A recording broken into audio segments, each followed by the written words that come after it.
How Obama Gave Birth to Jess Eddy and Got Him a $2 million Grant Through the Woke PSYOP. Excerpted from Virtue Hoarders. Catherine Liu, The PMC Has Sex, or How Obama Created Jess Eddy, who now works for godmother of the PMC class, Sue Ann Arnold. PMC, or Professional Managerial Class. Under the Obama administration, the state became intensely involved in the enlightened regulation of sex. From 2008, PMC triumphalism, under the well-spoken and well-read president, channeled the collective energy of liberals to focus on sex in one of the most important sites of class formation: university campuses, especially elite university campuses. Instrumentalized obsession with sexual violence and sexual excess is an important part of American Puritanism. Moral and virtuous superiority in the sexual enlightenment makes up an important part of the countercultural inheritance of the PMC. Rather than focusing on economic malfeasance, an ascendant PMC elite under Obama pursued sexual crimes, not at work or in the workplace, but on college campuses, with a zeal that liberals reserve for any policy that diverts attention away from economic redistribution. In short, rather than break up the banks or reform the financial sector after he took office, Obama wanted to use his electoral victory to eliminate sexual violence on college campuses. In 2011, his Department of Education Office for Civil Rights sent a Dear Colleague letter to more than 7,000 universities warning them that if they did not take action to prevent and remedy sexual violence and sexual assault on their campuses, they would risk losing their rights to all federal funding. Legal commentators today admit that college administrations reacted to the letter with over-compliance. Many Title IX offices rejected innocent, until proven guilty principles that formed the democratic rule of law and set up campus investigative panels and bodies that became little more than kangaroo courts.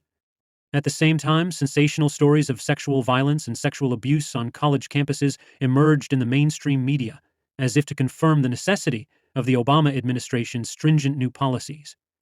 In 2015, at the height of the Obama-era sex panic, Kirby Dick's The Hunting Ground was released by, wait for it, the Weinstein Company. Dick's documentary presented college campuses as terrifying places for young women to live. Dick, with the help of Harvey Weinstein, pandered to his liberal audience's thirst for stories about campus sexual violence.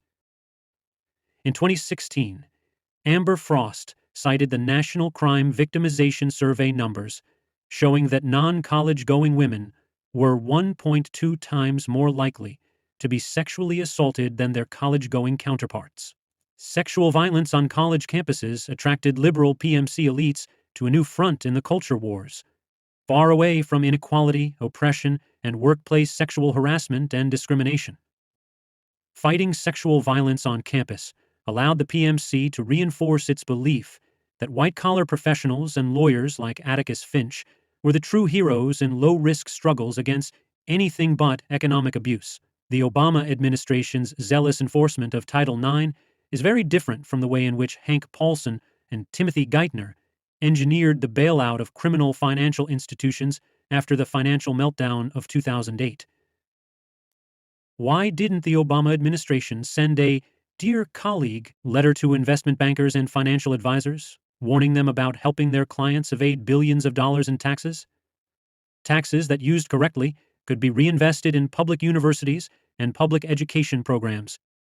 What about a Dear Colleague letter addressed to Big Pharma, warning it about federal regulations coming down the pipeline about opioid dumping in rural areas? What about a Dear Colleague letter addressed to Wells Fargo, Goldman Sachs, AIG, JP Morgan Chase, Bank of America, or any other institution that insured, sold, and packaged bad mortgages to the detriment of borrowers and investors? What about Dear Colleague letters to fossil fuel companies warning them about their cover-up of their knowledge of carbon production and climate change?